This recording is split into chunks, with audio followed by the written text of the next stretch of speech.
Nós vamos fazer a correção da 219, que faz referência ao poema Fanatismo, que se encontra na 218, falando aí um pouquinho a respeito desse amor enorme, que não cabe no peito, que a pessoa está ali desesperada porque ama demais a outra pessoa, enfim.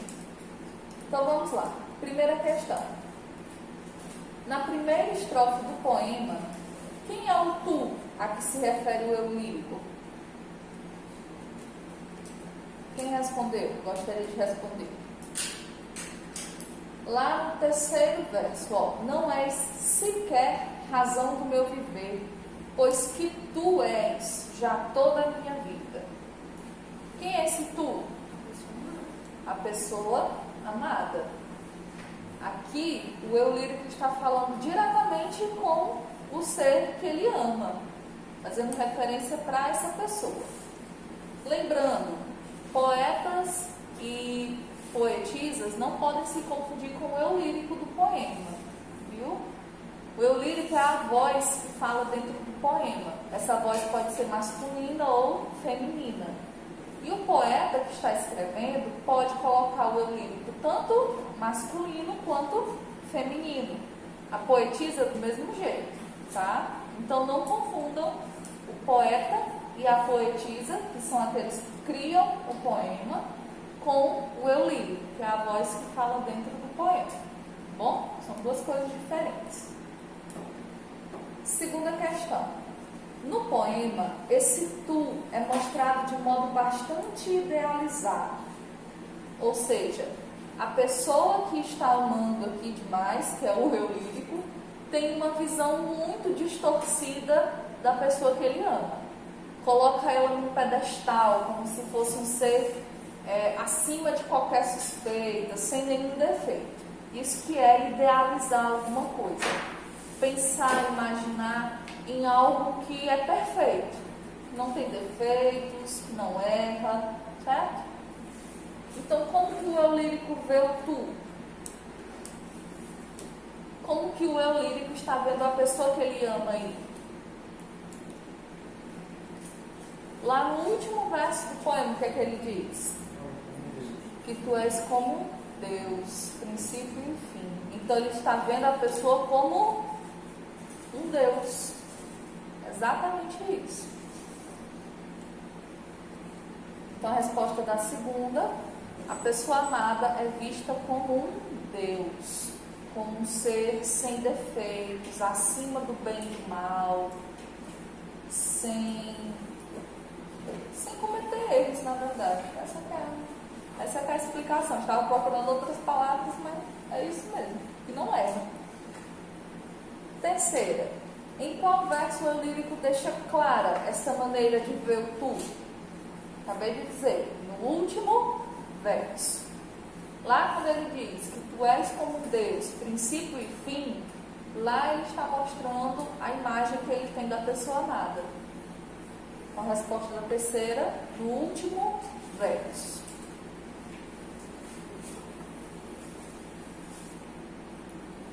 Quarta questão. Nesse poema, podemos supor algumas características da pessoa amada. Entre elas, nós temos que marcar apenas uma. Ela é vaidosa, a pessoa amada. Nós não temos como inferir sobre isso. Corajosa, simples, misteriosa. Sim. Quando ele disse lá no segundo verso que ele fica lendo a pessoa, tentando entender o ser da pessoa, que é um misterioso, que fica lendo como se fosse um livro, tentando descobrir, desvendar. Ele está deixando em entrelinhas que a pessoa que ele ama é, de certa forma, misteriosa. Não está dizendo tudo para ele, não está dando todas as informações para ele de mão beijada, né? Aí é aí que fica complicado, porque às vezes a pessoa acha que é mistério, quando na verdade é porque a pessoa não quer nenhum papo com você. Fica a dica. Quinta questão. Estou brincando. Ainda na primeira estrofe, o eu lírico faz algumas confissões. Que confissões são essas? São 3. Primeiro, confessa que a sua alma está perdida, que ele está perdido no mundo, coitado, sem direção, amou demais que agora se perdeu, está sem orientação. Segundo, que ele não consegue mais enxergar nada no mundo, só vê a pessoa amada, ele se lá que ele está cego. E termina dizendo que a pessoa amada é toda a vida dele. Novamente, primeiro, confessa que a sua alma está perdida, que ele anda cego, não enxerga mais nada, e que a pessoa amada é toda a vida dele, representa toda a vida para ele. Olha o peso que ele está colocando em cima dessa pessoa. Dizer que outra pessoa representa toda a sua vida. Imagina o peso que você está dando para essa pessoa, a importância que você está conferindo para ela. Isso é muito grave. Nós não podemos depositar a nossa vida em outras pessoas. Nós somos a nossa vida. Não há motivos para nós querermos projetar em outras pessoas a nossa vida. Nós devemos ser responsáveis por buscar a nossa felicidade, né? Por ir atrás dos nossos objetivos. A gente não pode esperar que outras pessoas façam isso por nós. Por quê? Nós vamos criar muitas expectativas, vamos depositar na outra pessoa uma confiança muito grande, e essa pessoa não vai ser capaz de nos satisfazer, porque a nossa expectativa já foi altíssima, foi colocada para ela. Ela não tem obrigação de fazer isso por você. Ela já tem a vida dela, coitada, para cuidar. Ela não vai querer outra vida para cuidar. Então, fica a dica. Outra dica. 6ª questão. O que motivou a ocorrência dos fatos confessados? Por que ele ficou dizendo que estava perdido, que estava cego, que a pessoa amada era tudo para ele? Por que isso aconteceu? Alguém quer responder?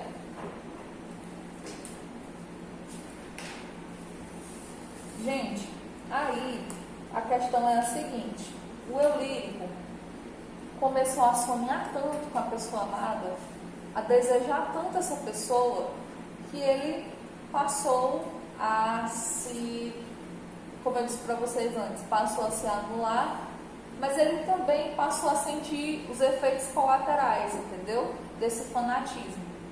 De tanto ele ver a pessoa, ele começou a dizer que estava cego. De tanto ele sonhar com a pessoa, ele começou a dizer que estava perdido entre sonho e realidade.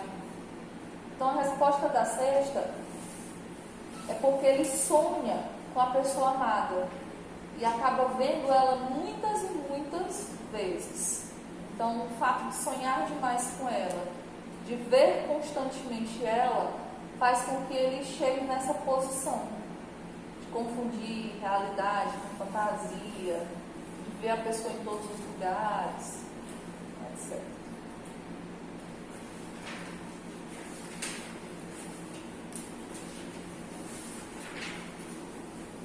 Sétima questão. Na primeira estrofe do poema, o verbo andar tem o sentido de quê? Quando ele diz: minha alma de sonhar-te anda perdida. Quer dizer que a alma realmente está andando, ou que ele está sentindo essa noção espacial de perdido. Está sentindo, letra B. Ele está sentindo, ou ele está vivendo dessa forma, né? Perdido, desorientado, sem saber o que é real, o que não é. 8ª. Transcreva o verso em que o eu lírico demonstra ser uma mulher. Até o momento nós estamos chamando de eu lírico. Nós não estamos dando voz para esse eu lírico. Quer dizer se é homem ou se é mulher. Mas o poema deixa essa informação aparecer. Onde que ela está? No final do muito se ele gostar de mulher ser Deus. Quase. É uma boa lógica, mas ainda não é. A resposta correta está na segunda estrofe. No primeiro verso. Não vejo nada assim enlouquecida. Então aí está mostrando que este eu lírico é uma mulher. Achei interessante que a ilustração do livro de vocês mostra o rapaz com a flor, direcionando essa flor para ela. Então ele nos induz ao erro, porque é como se fosse este rapaz o eu lírico. Certo que o semblante dela está bem mais apaixonado que o dele, né? Mas é ele que está com a rosa levando para ela. Então, de certa forma, dá a entender que é ele, este eu lírico aqui, todo apaixonado, fanático. Podia ser mais racional. Pois é. Deveria ser o inverso. Nona questão. No último verso, nós podemos supor que o eu lírico, quando ele diz que tu és como Deus, princípio e fim, nesse momento ele está dizendo o quê? Letra A. Que ele vê a pessoa amada como tudo o que há de mais importante na sua vida. Essa palavra tudo tem um peso muito grande. Tudo. A pessoa é tudo. É muito pesado. 10ª questão. Releia os versos abaixo. Passo no mundo, meu amor, a ler, no misterioso livro do teu ser.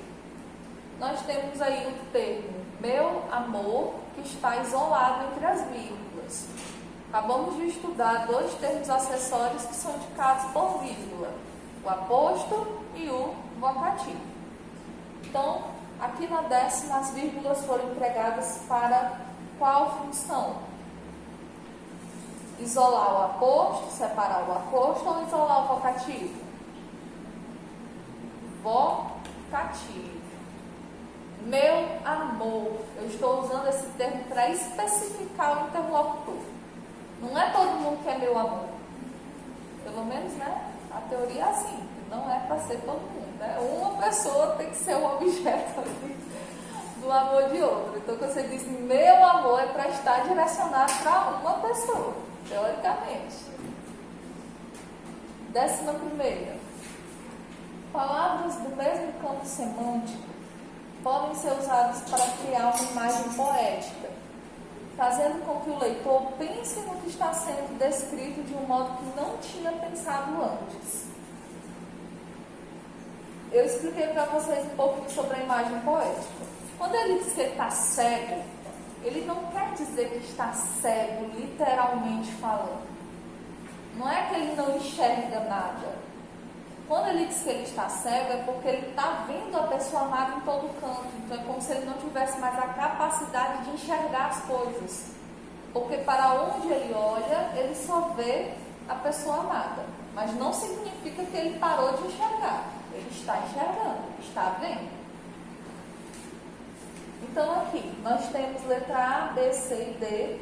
Cada uma dessas letras, nós temos questões voltadas lá para as imagens poéticas. Então, letra A.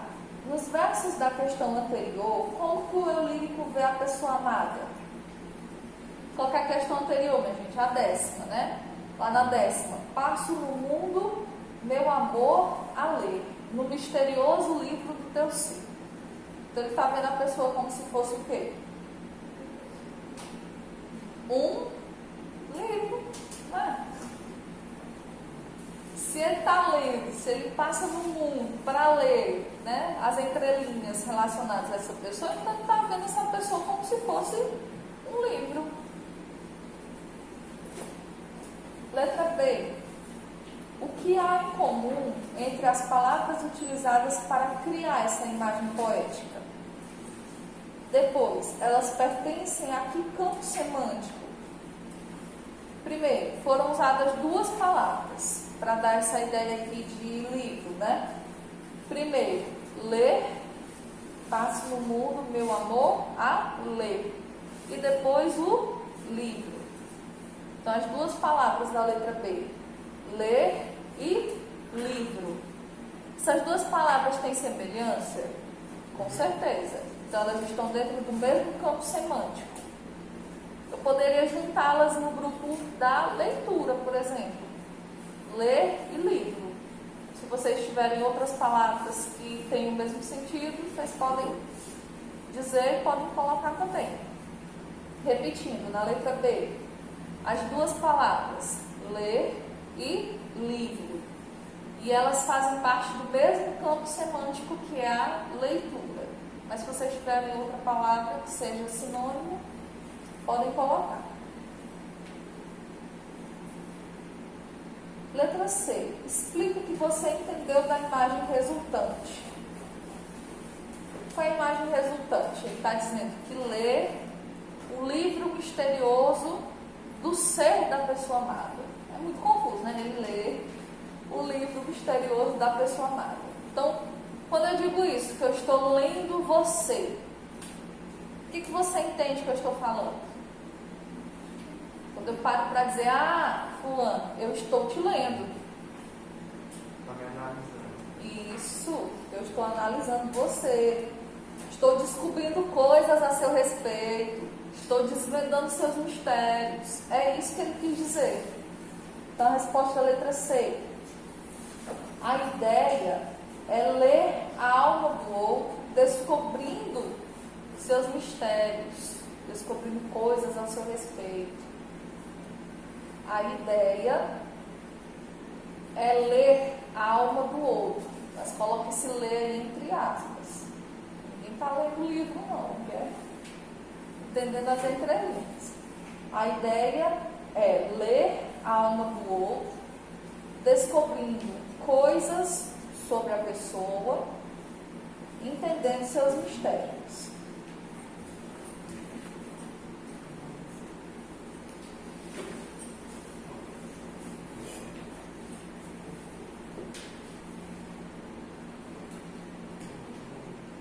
Letra D, essa aqui é pessoal. Quando você ouve músicas, ou no caso, quando você ouve suas músicas preferidas, costuma projetar imagens poéticas baseadas nas letras? Quando você ouve a música, você costuma imaginar aquela situação que está sendo representada pela música? Isso seria uma imagem poética. Quando você transcreve da música, da letra da música, imagens.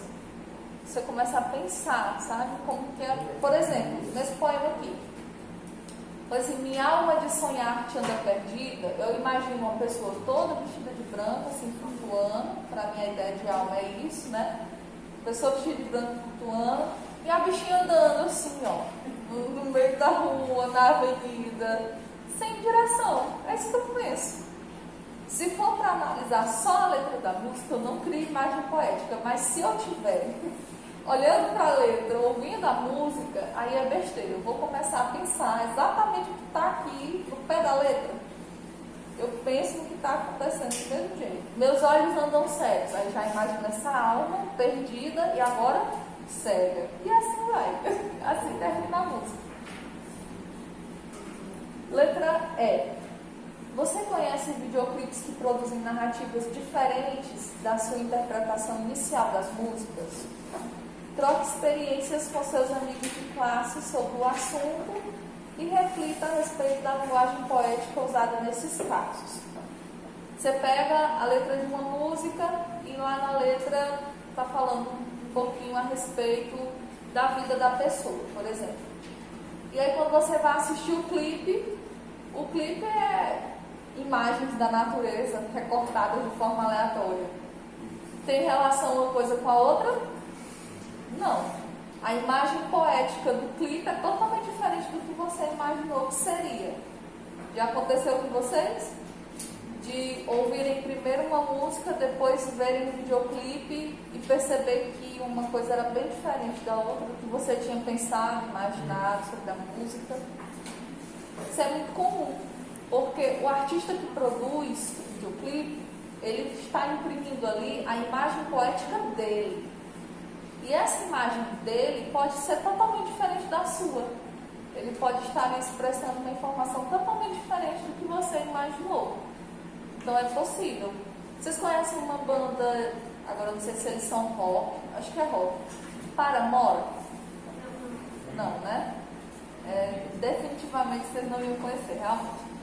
Mas depois vocês pesquisem sobre os videoclipes, caso vocês tenham interesse em assistir. É uma coisa bem diferente do que está dizendo a letra da música. Pelo menos na minha concepção, né? Porque eu tenho que colocar lá no Google Tradutor para saber o que eles estão falando. Então, para mim, a tradução da música é totalmente diferente do clipe. A vocalista tem um cabelo coloridinho, eu não sei nem se eles tocam mais hoje em dia, para falar a verdade. Ela tem um cabelo colorido e ela veste roupas assim mais coloridas. E aí no clipe que ela estava falando lá sobre infância, alguma coisa assim, mostra ela num campo florido com borboletas. Depois ela cai dentro do buraco. E aí eu não entendi foi nada. Depois tiram a mulher do buraco, colocam ela em cima de uma cama de folhas. E tá lá a música rolando. Então, a música é legal, é bacana, agora o clipe ficou assim, sei lá, destoante. Isso, pode ser uma imagem poética dela. A borboleta deve significar alguma coisa para ela. Os campos floridos devem fazer parte da infância dela em algum momento.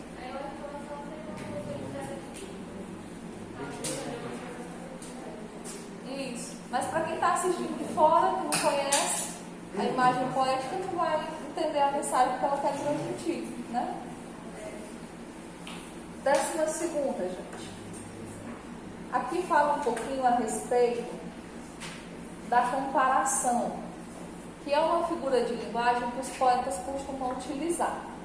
A comparação nada mais é do que pegar uma coisa, igualar a outra, ou então aproximar a outra, uma pessoa aproximar da outra, e assim sucessivamente. No soneto da Flor Bela, quando ela diz que tu és como Deus, princípio e fim, ao utilizar essa palavra como, ela está comparando aquela pessoa que ela ama e está comparando ela com Deus, né? Colocando eles em pé de igualdade.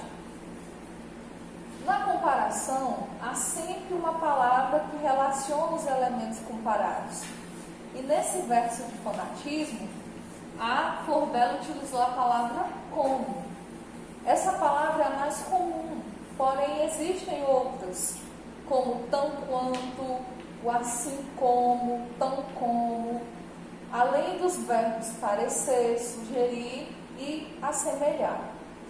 Então nós temos mais um soneto na página 222, que também é da Flor Bela, e a 12ª questão pede que você lê esse soneto e analise, né, sobre a comparação que está.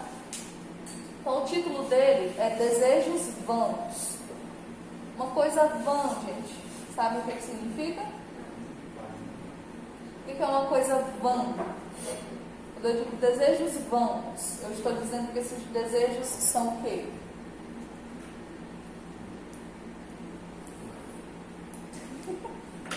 Passageiros, tá? Coisas que não têm, digamos, né, que não tenham tanta importância assim. Então ela começa dizendo o seguinte: eu queria ser o mar, altivo porte, de altivo porte, que ri e canta a vastidão imensa. Eu queria ser a pedra que não pensa, a pedra do caminho, rude e forte. Eu queria ser o sol, a luz intensa, o bem do que é humilde e não tem sorte. Eu queria ser a árvore tosca e densa, que ri do mundo vão e até da morte. Mas o mar também chora de tristeza.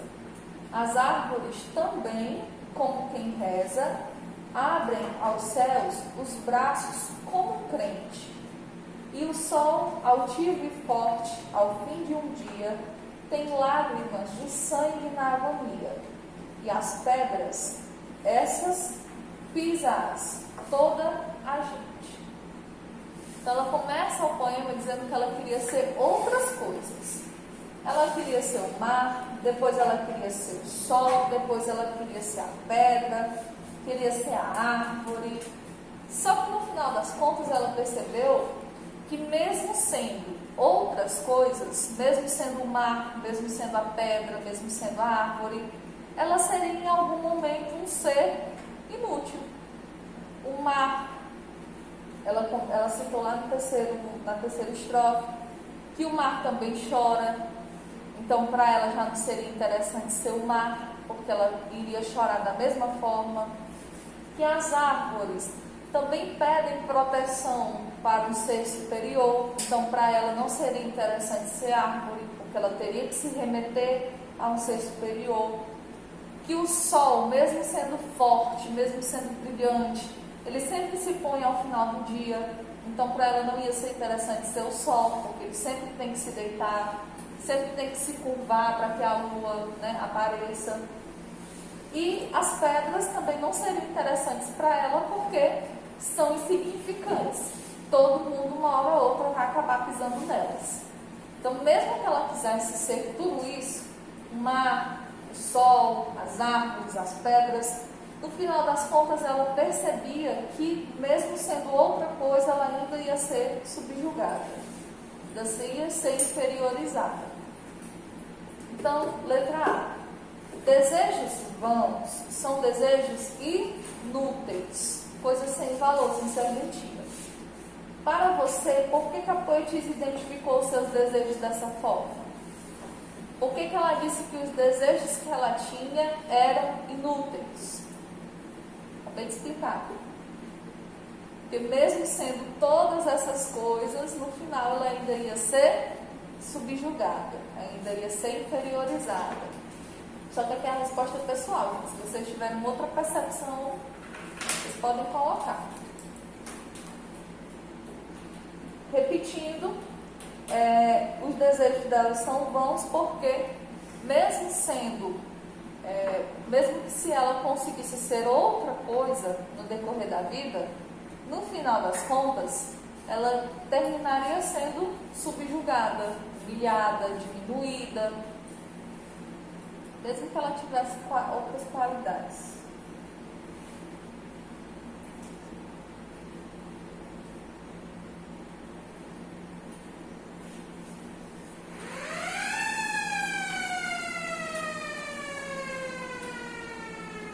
Letra B. Em quais versos a poetisa utilizou a comparação? Gente, os versos são os versos 10 e 11. Lá na terceira estrofe. As árvores também, como quem reza, abrem aos céus os braços como um crente. Então aqui ela está relacionando as árvores, as pessoas que rezam, depois as árvores, as pessoas crentes. Lembrando que crente é aquele que crê em alguma coisa, tá? Foi nesse sentido que ela colocou aqui. A resposta da letra B, versos 10 e 11. E quando a gente fala crente, principalmente na nossa região, as pessoas lembram dos assembleianos, né? Ah, você é crente? A pessoa já pergunta assim, né? Você é crente? Mas não, todos nós somos crentes, todos nós acreditamos em alguma coisa. Isso. Agora as denominações são diferentes. Quando vocês forem perguntar se uma pessoa é da Assembleia de Deus, pergunte se ela é assembleiana, se ela é evangélica. Porque crente você também é. Todos nós somos. A Bíblia diz que até o diabo é crente. Ele crê que Deus existe. Ele crê em Deus, ele sabe que Deus existe. Então, todos nós somos crentes. Entendeu? Essa nomenclatura de crente serve para isso, para dizer aquele que crê. Crê em quê? Crê em qualquer coisa. Crê em alguma coisa. 13ª questão. Outra figura de linguagem que também é útil na construção das imagens poéticas é a personificação. Nessa personificação, nós atribuímos características de seres humanos a seres inanimados. Como que é aquele ditado, gente. Parede tem olhos. Me relembrem, por favor. Mato tem ouvido. Como é, gente? O ditado? Fala baixinho para as paredes ouvido. Parede tem um ditado que é mais completo, que reúne todos eles, mas que dá característica de gente para eles. Tipo, paredes têm ouvidos, matos têm olhos, uma coisa assim, não vou lembrar agora. Isso seria personificação, porque quem é que tem ouvidos e olhos? O ser humano. Uma parede e um arbusto não vão ter essas características, então aí eu estou usando a personificação. Então, pensando nisso, transcreva, ou seja, retire do soneto Desejos Vãos 2 versos em que ocorre a personificação. Então vamos lá. Nós temos aqui o segundo verso, que ri e canta. Esse verso aqui, que ri e canta, está dizendo que é o mar que está fazendo isso. O mar não pode rir e também não pode cantar. Essa característica de rir e de cantar é do ser humano. Então aqui tem personificação. Próximo verso, que também tem personificação. Mas o mar também chora de tristeza. O mar não pode chorar. Quem chora são os seres humanos. A parte lá das árvores, que abrem aos céus os braços. Árvores não possuem braços, né? Mas tem galhos que às vezes parecem com braços, né? Mas não são braços. Então aqui a personificação também. Próximo verso. Quando ela fala sobre o sol, que tem lágrimas de sangue na agonia. Lágrimas. Quem chora, quem derrama lágrimas são os seres humanos, certo? Então, qualquer um desses versos vocês podem colocar. Lembrando que a 13ª pede para você colocar 2 versos, tá bom? Pode ser o verso do mar, pode ser o verso da árvore, pode ser sobre o sol.